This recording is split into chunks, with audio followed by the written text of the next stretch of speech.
Let's don't let a good thing die.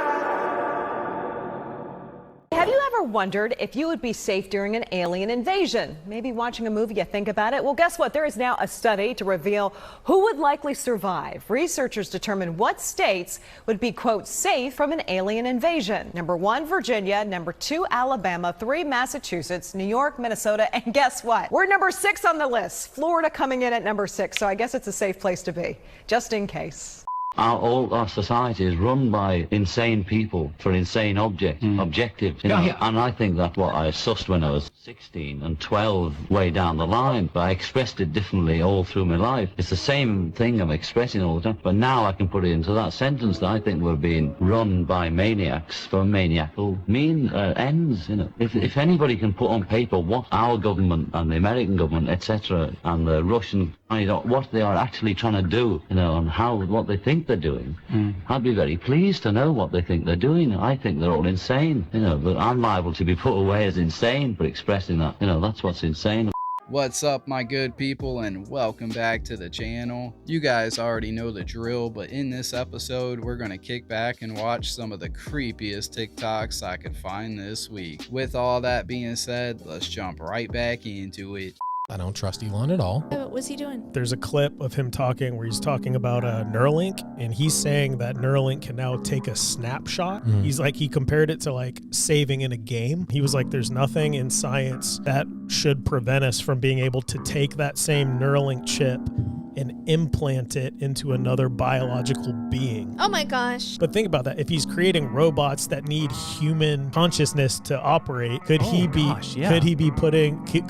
Neuralinks? Like put the consciousness, if you will, into a robot. You live forever. Couldn't you offer that as a job? Like somebody who doesn't have a job, they could like wear their glasses and like the remote, and you could be an assistant to somebody in LA. You're maybe not getting paid as much just because you're not there, and actually, but like you literally be walking around in their house doing chores, but you're in your house. I bet you that's going to happen. Your artificial intelligence is not smart enough to do these things yet. Yeah. Why not have people operate it? Like at least in like a Tesla station or something. So it'd be like having a driver. Like if you just hire a driver for a car. He arrived home late at night when he's visited by La Llorona.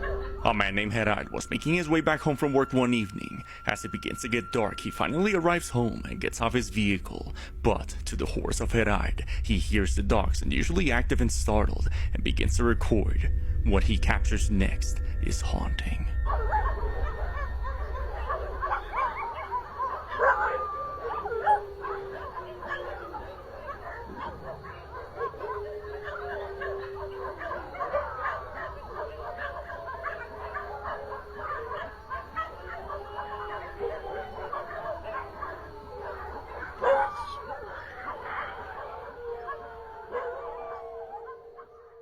Within the house, the voice of a weeping woman can be heard as the dogs grow more anxious.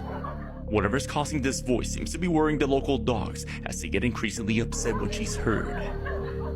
Gerard believes this is a real encounter with La Llorona, as he claims she doesn't talk, but simply weep. Oh, hell no. I would have been running so fast, like, help me. So Katy Perry went to space What the hell? for 11 minutes. Does anybody really believe this? Because when you do a little bit of research, you will see things for what they really are. And look what is on the outfit, the uniform that these astronauts are Katy wearing. Perry is not an astronaut. Can you see it? It's right there for everybody to see, and it represents this individual right there, because this is what these people are about. Constantly they show you exactly who they serve and what they are about. So again, I'm asking each and every one of you, do you really believe that they went where they said they did? I will leave that to you to discuss in the comment section. Oh yeah, and TikTok, this video is for entertainment purposes only. I'm just sharing cool photos and stuff from Katy Perry's space adventure. Wake up. colonizing Mars. That's not happening, people. It's a marketing scheme. Oh, Do you know how long it would take to colonize Mars? Do you know how long it would take to terraform that thing? It's a marketing scheme that everyone somehow falls for. This is my native language, I promise. That everyone somehow fell for, despite being like debunked by a Google search.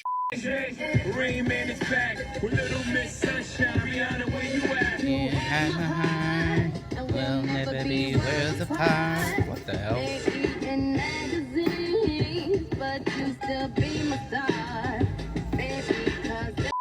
There's one thing you didn't know about demons. You see, many people are afraid of demonic spirits. But did you know demons are terrified of hell? You see, many people think hell is a party. Many people think hell will be fun. But demons have a very different view about hell. They know it's a place of torture. Just before Jesus cast demons out of a man, Matthew 8:29 says they screamed at him, "Why are you interfering with the Son of God? Have you come here to torture us before God's appointed time?" There happened to be a large herd of pigs feeding in the distance, so the demons begged, "If you cast us out, send us into that herd of pigs." Demons know the truth about hell. And the devil deceived many people into thinking that it's a place of fun. But Jesus came to show us that through his death on the cross, that we have power over demonic spirits. Anyone who believes hell is a party, yeah, you are highly mistaken. How does one get possessed? Yes. Oh, yeah. The two biggest ways are dabbling in the occult. What does that mean? Playing with demonic things, Ouija boards, going to a psychic, tarot cards, or actual occult worship of the devil. Those are pretty much immediate open doors that you're going to have demons come right in. Psychics are demonic. They're not channeling your dead relatives. Well, the psychic told me my mother shared this with me when I was 10, and nobody ever knew that but us. So it has to be my mom, except for the demons in the room, who also heard it. And now they're impersonating your mother. Wow. They can put up a good show. They can also place thoughts in our minds, and they can manipulate our emotions. And when you have that trifecta, the person is 100% believes it's their mother.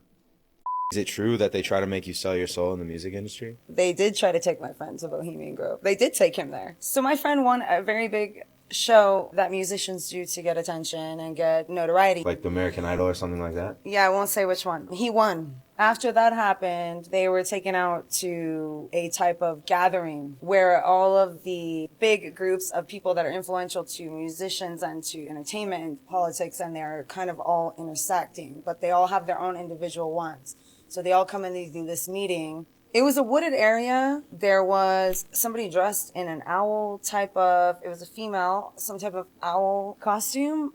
But I don't think it was as cheesy as a costume. I think it's a ritualistic, thing that they do. And you had to either tell the people, I mean, these are influential people who could dead your career or further your career. There was a person there who the public thinks is deceased, who is alive. Some of these people you find in the biggest stories in history. And you have to decide, do I want to be a part of this ritual? And you have a choice. You walk through the door or you don't. It starts out as wanting people to hear your music, but then it turns into a monster. You have to feed it. The fame, the love, the attention, the money, the houses, the cars, all the chicks, all the guys, like whatever it is you're about. Unfortunately, I'll never know what happened because he chose not to. I grew up in LA, so I know these things go on. It's not just the music industry, but we already know that.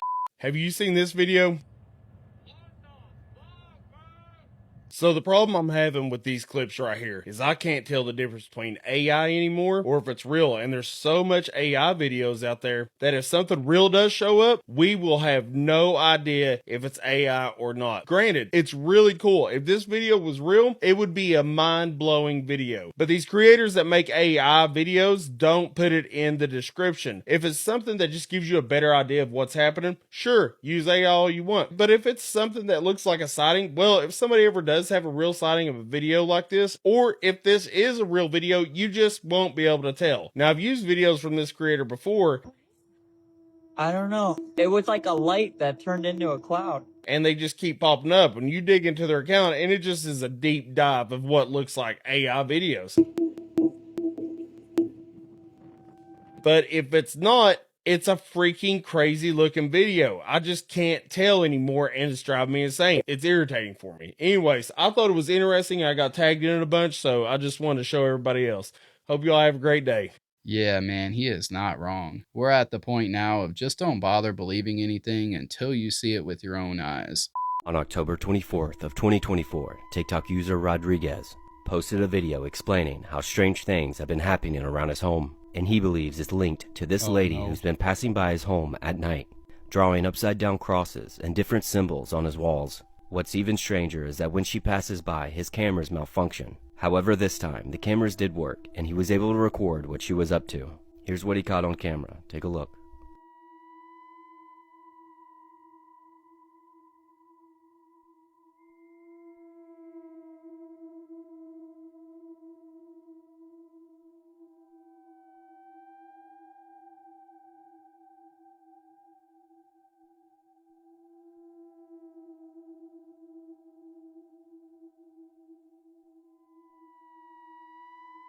Now, many commenters were quick to speculate that this was a witch, and as far as Rodriguez, he gave an update, explaining how he cleansed his home, and so far, the lady hasn't been back since. So, a lot of people assume that Robin Williams was this really good guy, that he made the world brighter, and that he made millions of people laugh. And that's true, but Robin Williams was a big-time Hollywood actor, and, you know, sometimes it's mind-blowing the kind of crazy requirements that celebrities will put into their contracts. And Robin Williams had a requirement that he put in every contract for every film he ever made that I've never heard of. And this wasn't talked about publicly. Robin Williams never really voiced this. It's something that kind of came out in the years around his death. Robin Williams had this requirement in his contracts for every film he did that the production sets had to hire so many homeless people to be a part of the production crew. He believed in using his success to bring others up and found these people on the streets that were really struggling to get by and gave them solid employment for, you know, months and months and months at a time. And a lot of times, Robin Williams was the guy who actually went out on the streets, started talking to these guys, and offered them the jobs. He was really friendly with them. Of all the wild requirements I've seen celebrities include in their contracts, this is actually a really good one. Exactly why Robin Williams will forever be one of my favorite actors. Saw a video of a guy. He goes to cemeteries, he finds rituals and hexes, and he kind of gets rid of them. He destroys them. And in one of them, he finds this bottle. I think it's like filled with coffee grains. He pulls it out, and it's a bunch of pictures of family members wrapped around with meat. How like that means like they want the family to die and get sick and stuff. This is giving me goosebumps. Esto sí huele feo.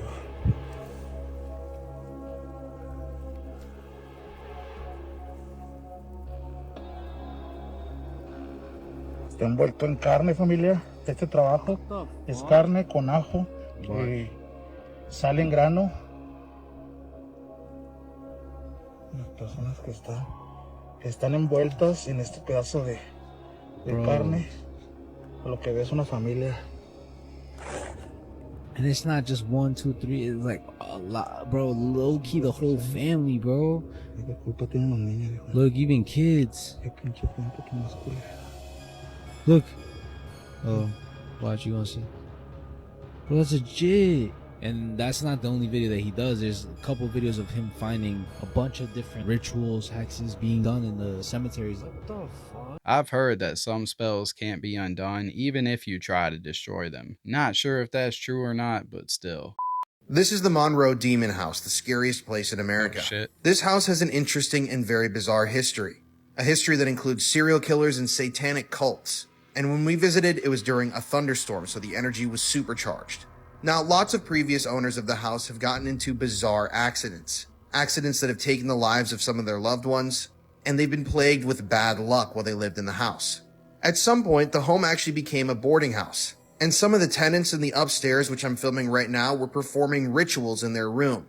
People don't exactly know what rituals were going on, but they have been confirmed by former tenants. And people think that these rituals opened up some sort of a portal that allowed a demonic being to come through. There were also bones found in the basement that were confirmed to be human bones. And people have seen something that looks almost like a deer or an animal prowling the halls. Now let me tell you, this is one of the most intense places I've ever investigated. We had a crucifix that we set up on the wall fly off of the wall twice, all on camera. And the energy inside of this place was some of the darkest I've ever come across. And the spirits in the home told us of bones that might be buried in the backyard. And I later confirmed with the owner that ground penetrating radar had been used and that there are bodies in the back. If you want to see this full video, it's on my YouTube now. The link is in my bio.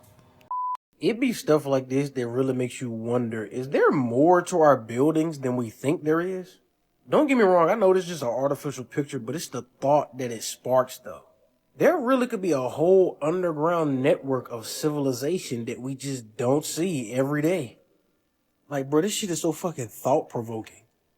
Like, look, this is us. Like, this is what we see every day. You don't realize this whole thing could just be underneath us with motherfuckers walking through it, and we just don't even know. It really do just make you think, bro. Is we being shown everything that's here?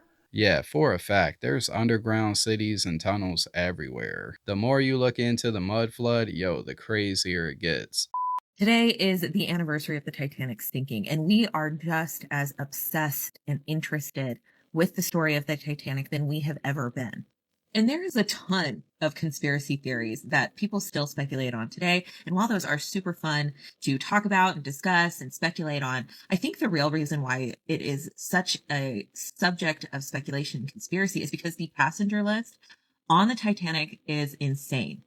Now, what's even more insane is the people that were supposed to be on the Titanic that never made it aboard. So I'm going to share a list of powerful individuals that were supposed to be on the Titanic and skipped the voyage. First up is the man where the majority of these conspiracy theories and rumors begin, J.P. Morgan Chase. There are so many conspiracy theories surrounding J.P. Morgan Chase. Now, he was the owner of the White Line, the shipping company that the Titanic sailed under. Some of the conspiracies are that he switched the ship with another ship, that he used the disaster to kill his rivals. I mean, the list goes on and on. Now, we don't really know why J.P. Morgan canceled his ticket on the Titanic last minute, but one of the theories is that he also warned this man, Milton Hershey of the Hershey Company, yes, the chocolate bar, who also had a ticket on the Titanic, but cut his European trip short and went home early. Alfred Gwynn Vanderbilt would cancel his ticket to the Titanic at last minute. Fortunately, though, he would be on another ship called the Lusitania a few years later and would not make it out of that incident alive. NASA and all of those type of guys, I think they gave aliens too much information on us. Like with satellites and shit? No. In 1977, we ended up sending out the Voyager 1, you know, the spacecraft. Yeah. We sent out the Voyager 1 and the Voyager 2 in the same year. On both of the spacecrafts, it contained these golden records. Pretty much on both of the records, it contains images of us. It contains like images of us doing like day-to-day shit, like eating, drinking water, driving, whatever. We also included a lot of our technology, And, like like showing music our and inventions. shit like that. It's like music, audio recordings. This is what's really freaking weird. They have an exact diagram of our human body. I'm talking about from our skeletal system to the muscular system to the like our heart, our this, our that. Why? And we sent. Maybe that's a cheat code. And on top of that, we literally sent them in it a map To of get- how to get to Earth. What the? And we just shipped it out into space. Yeah. And these things are still floating, bro. They've been floating for the last, like, I don't even know how many years. And it's like a bunch of other weird, like, nature sounds and all this other shit. But what shook me was like, why the hell would we send these things out into the cosmos? Wondering, like, because I know why we did it, because it's like, oh, it's like a time capsule of human beings. And maybe another species out there would find it. You'll see all these things, whatever, you know what I'm saying? But why don't we ever think about the fact that, was that a good idea? And it's just floating there, information that could destroy us. That's like me just fucking throwing out my whole address. Like, y'all done leaked our address. Not for us. Y'all leaked all of our address. That's so weird. God, to the galaxy. To the galaxy, bruh. We didn't just leak the address. We gave them the entire layout to our house and left the door open for them. What the f? Oh, there's like a whole I'm so skeleton down thirsty. there. No. Oh, yeah. Yeah, there is. These creepy videos demonstrate what you don't want to find in an abandoned building. And this one comes from Obsolete Voids. And while urbexing in an undisclosed location, they find bones seemingly buried underneath the stairs in an abandoned house. Not knowing what they are, they begin to record. Take a look. That is a skeleton. Holy shit. Of what? I hope a dog. What the- It looks like a dog. It's big. Holy shit. Dude. There it is. It's like a big dog, right? Ugh. That poor dog. Holy cow. Dude, like how many bones? You think that's a full skeleton or you think it's multiple? Could be multiple. They could have all fallen. Oh my god. This next clip comes from Exploring with Josh, And while exploring an abandoned ghost town, they come across something that looks like a ritual site. And in the center of the room, there was some sort of humanoid statue. Now it's unclear what this was used for, but I can only imagine finding this at night. Here's what they caught on camera. Take a look. Yo! What the hell? What the hell? Yeah. Oh my god. What the hell? What is going on back Oh, there? yo, no way. Oh, that's not real, is it? Whoa, what and sisters were here? Dude, this is the creepiest thing I've seen in an abandoned ghost town or abandoned spot ever. Dude. Yeah, what is that? Don't touch it. More people. I think they're in the convention center. They are running out. Look at them. Oh my god. Oh my god, dude. I'm gonna freak out because Maryla's not with me. What is going on? Oh my gosh. Where are they running from? It's okay. It's okay. It's okay. Oh my gosh. What the hell are they running from? The IRS? I am the firstborn son of Chester Bennington, and over the last 6 years, I've gone from a firm supporter of his suicide to someone who's absolutely convinced that he did not take his own life. So Chester Bennington, the lead singer of the band Linkin Park, died on July 20th, 2017. And according to all official reports, he ended his own life. Ever since I first made a video about Chester Bennington's death, I've had thousands of people commenting that he didn't take his own life. And I've seen a lot of people talking about the fact that he was possibly working on a sex documentary.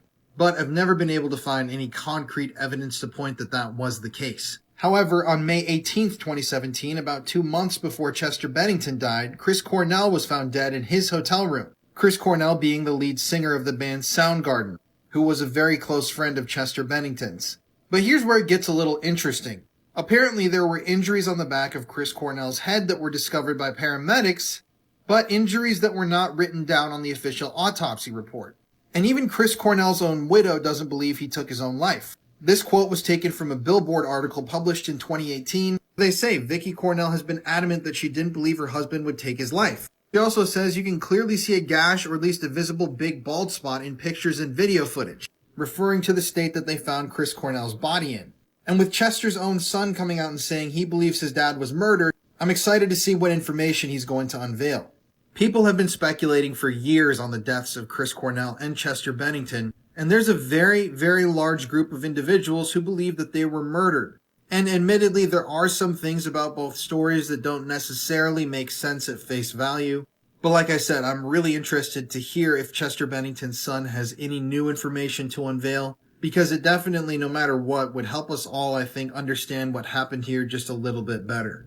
I've been a Linkin Park fan practically my whole life, and I've always felt like there's more to Chester's story. Much love and strength to his son. I hope one day he finds that truth and peace he's searching for. Morbid Facts, Part 579. In 1966, a teenage boy was flying a kite in Brazil when he stumbled upon 2 dead bodies lying in the grass. Later identified as electronics technicians, the men were wearing matching formal suits, raincoats, and most bizarrely, homemade lead masks covering their eyes. One of them had a note in his pocket that read, "Be at the agreed place at 4:30. Take capsules after the effect. Protect metals. Await signal." There were no signs of violence, and no clear cause of death was ever determined. The capsules were never found, and toxicology reports proved inconclusive due to organ decomposition. The men had been seen acting nervous and paranoid in the days leading up to their deaths, while reportedly measuring distances in the hills and carrying around a notebook filled with strange codes and symbols. Their families later stated that the men had been obsessively studying obscure books on alchemy, spiritualism, and intense luminosity experiments. Their bizarre deaths remain a total mystery to this day. Who do you think really runs the world? You're going to go there, huh, with the question. So I used to ask the question, I said, who's got the most power in America? You'd be amazed how few people say president. Because they come and go. A famous quote with Putin that he says, you know, American presidents, you don't have to worry about it. They're going to be there 4 to 8 years. Some suits run the country behind closed doors. Is it Congress? Is it the CEOs of virtual governments? We're talking Google, Twitter, Facebook, Amazon. Or is it billionaires? The most richest man in the world. Who's got the most power? So let's go process and dissect some of these guys that make all the money in the world. You become a billionaire and you're still dangerously ambitious. And you're like, well, I want more control. I want more power. What if I can take over the world? Think about what things people are most addicted to. Video games, partying. But what's one of the most addicting things? Power.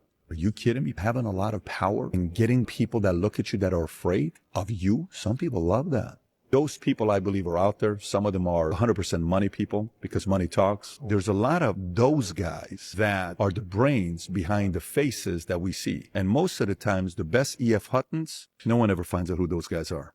Beautiful, lush land filled with giant creatures and super advanced beings, all living in the hollow earth, according to top secret documents. A lot of people believe this is being covered up and the government classified his diary and other documents. Could this be explained why Antarctica is a no-fly zone and you can't go there? I mean, this theory to me is not that far-fetched. Let me know what y'all think in the comments. As always, thank you for watching. Until next time, and stay weird. I will say, Hollow Earth makes much more sense than Flat Earth. What is a government cover-up that genuinely scares you? Project Sunshine was started in 1953, and it was created to study the effects of nuclear fallout on the human body. In particular, they were trying to research the radioactive isotope strontium-90, which I probably said that wrong. But this was thought to have the most serious ill effects on the human body, and scientists wanted to study it more. They decided that the best way to study the effects was to study on human bodies, like people who had passed on their bodies. But in particular, they wanted younger children because their bones were more porous and able to take more of this stuff in, from what I understand. But on January 18th of 1955, Dr. Willard Libby said that there was insufficient data because they were not able to get the bodies that they needed. In fact, he was even quoted saying that there was insufficient data and that he didn't know how to get his hands on these bodies. So he said, if anyone knows how to do a good job of body snatching, they will be serving their country. This would lead to over 1,500 samples to be gathered. Only 500 of them were used, but it would later come out that they had got these bodies in some seriously messed up ways. Many of these young bodies were taken from families in Europe and Australia and the United States without their parents' consent. One British mother came forward and said that she had lost her baby during childbirth, and doctors told her that she could not dress her own baby because it turns out that they had removed this baby's legs and shipped them over to the United States to be studied. So she was not able to dress her baby so that she wouldn't find out what they had done. By 1958, the study was brought to Belgium, and this is where they started studying the effects of nuclear fallout in the soil and how the soil would produce plants that cows would then eat and then we would consume, like the meat and the milk that came from this cattle. But regardless, these children were taken from these families without their consent, and this was a huge government cover-up for a long time. We always hear about these wild experiments back in the 50s and 60s, but yo, you ever wonder what they're doing nowadays? Like, that's scary to think about. Hey, Cuculcán está enojado.